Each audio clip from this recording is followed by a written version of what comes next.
Betty Robertson is celebrating a one-of-a-kind birthday. This is a wish token that says on the back, my favorite saying, never lose hope. Because that's so very true. That's where we are. Never lose hope. And because Betty never lost hope, she's enjoying her 57th birthday surrounded by her 3 sisters for the first time in her life. It's just stuff you wouldn't imagine in your wildest dreams, and they're all sitting at the table with me. It's just crazy.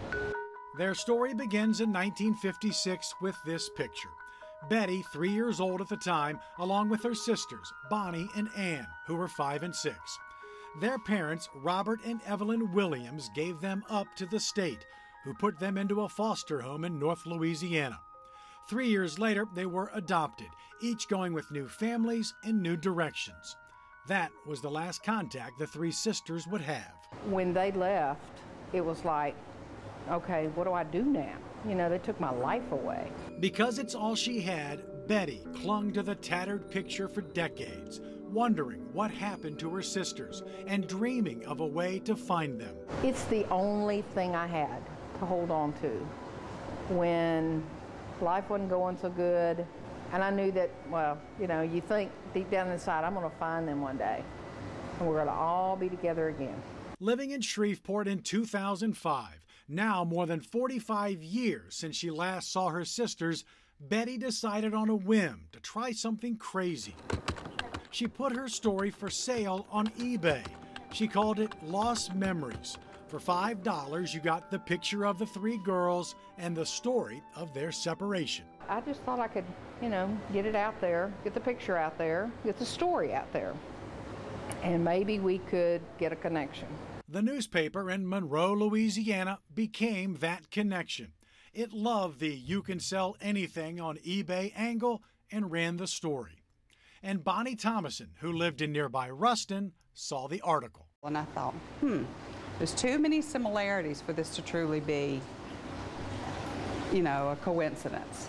First an email, then a phone call, and then the realization they'd finally found each other.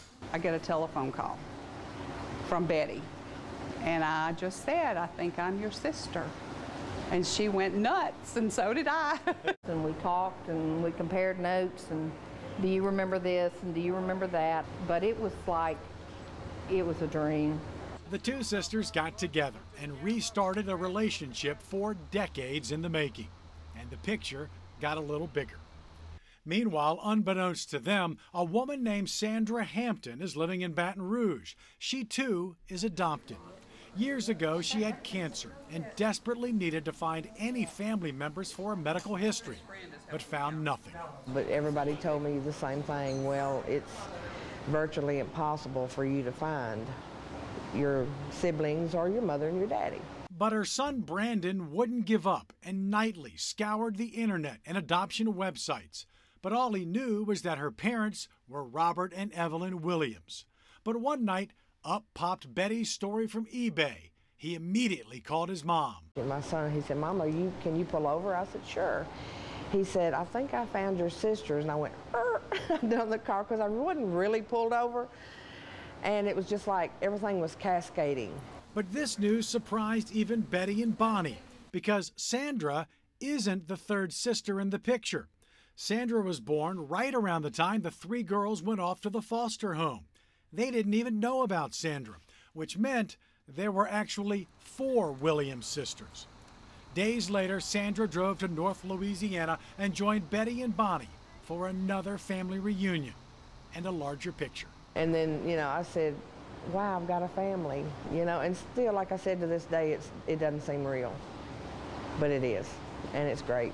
Armed with new information, Brandon stayed on the internet, still looking for Ann, the remaining sister in the picture. I mean, it goes from becoming a want to, I need to find these people, and this is what I have to do.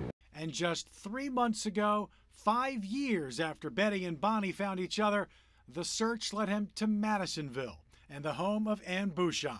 And he says, I've got some information concerning your sisters, Bonnie, Sue, and Betty.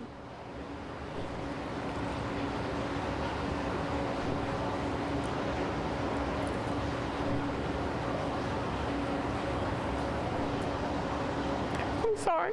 Shortly thereafter, another reunion. And then last week they met in Biloxi for a sistercation, as they called it, marking only the third time ever all four sisters had been together.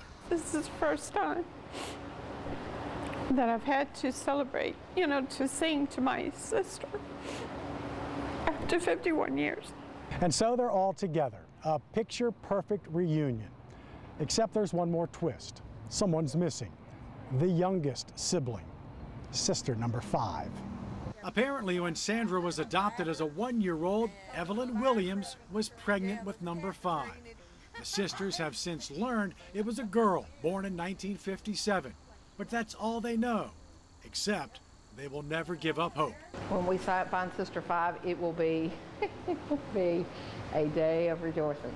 No doubt about that. And it's a search they'll do together, vowing not to shed tears over the lost memories, but to savor the new ones.